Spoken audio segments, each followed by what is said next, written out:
So in this video, I will tell you the top 5 reasons why your ads don't perform, don't get spent in a CBO, or just don't get you the kind of ROAS and CPA that you hope for. The reason number 1, and this is the most common one, weak hooks. You want your hooks to be at least at a 30% hook rate, ideally 40 or 50%. This means that everyone who gets to see the ad watches at least the first 3 seconds of the ad. Now, what's also very important is that you don't want your hooks to be just clickbait or like viral hooks that target anyone. It's very important that you treat your hook as a filter. That means that your hook only makes sense to your audience and everyone else doesn't really get your hook, so they just scroll by. And by doing this, the algorithm will find your ideal audience because it sees, hey, this person skips the hook, hey, this person skips the hook, but these kind of people, they all watch it. And this is how you do creative targeting with the hook. This is very, very important. No targeting setting will be as good as creative targeting. So that means, yes, you want your hook to be as hooking as possible, but at the same time only the right people. You want to treat it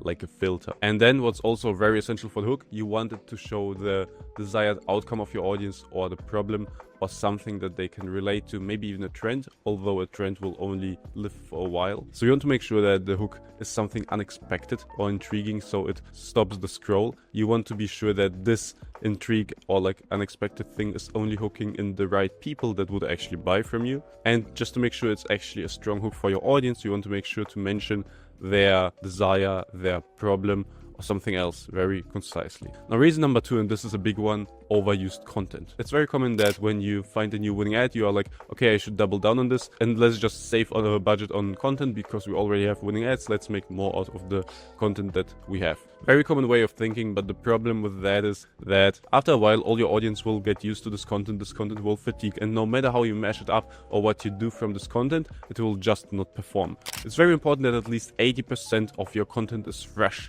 and new tests. And then the other 20% you can actually use from your existing content, mashups and so on. But of course, obviously only the content that led to winning ads. The content that didn't lead to winning ads, you just basically cycle it out of the content that you use. Now, the third reason, people not understanding the difference between UGC and acting. UGC is supposed to be user-generated content, to be very organic, to be very trustworthy. Now, nowadays, for some reason, people give this crazy scripts to UGC creators and they want them to fake emotions. They want them to say how obsessed they are with the product or how it was a game changer. Like, this is real crap. Everyone who scrolls a bit on social media knows that it is not genuine and this usually doesn't convert. So instead of making those traditional UGC scripts that are very fake, you want to make sure that it is a real, authentic video. Either don't give them a script at all or give them a script that is actually natural to take. And for example, you can just literally go on TikTok and scroll there and you will see formats that people genuinely do when they like a product. And this is exactly what you want to do. Don't go with those crazy scripts where people have to act. Like, UGC creators are not actors, and when they try to do so, it looks extremely fake, and this is why it doesn't perform. Now, point number 4, and this is a really big one also in video ads, is unnecessary fat. You want to make sure to get rid of unnecessary fat as much as possible, because otherwise the video ad will just bore your audience and they will just keep scrolling. Very typical mistakes are to not just mention the problem and maybe one sentence of problem agitation, that's fine, but going multiple sentences into problem agitation before showing the solution. This is very counterproductive because everyone, like your audience, they know what they struggle with. They don't need it described. They don't need a whole emotional trip through it before you actually present the solution. They would be just thinking, well, what is this? And they will skip it. So don't go too much into problem agitation. Same thing with product praise. Yes, mention benefits, do it authentically, do it organically, but don't go into, oh, this is so fancy and works so well and the shape of it is so amazing. Like, those are all things you can mention, but don't go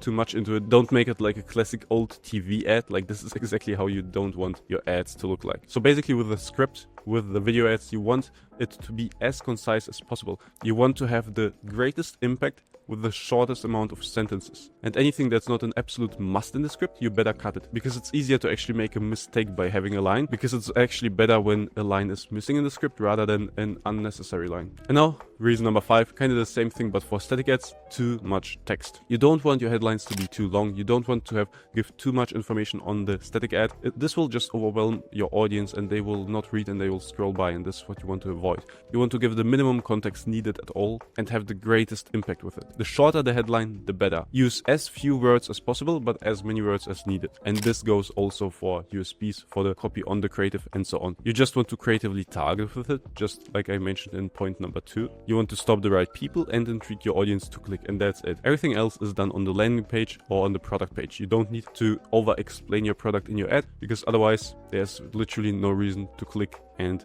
check your website. So if you follow these guidelines, it will be much more likely for your ads to get spent and actually have a real impact in the account. If you want top performing ads delivered into your ad account every single month, check the first link in the description. I do exactly that for 7 to 9 figure ecom brands. And if you wonder what the best ad account structure is to run for your Facebook ads, check out this video where I go exactly over that. Keep scaling. See you there.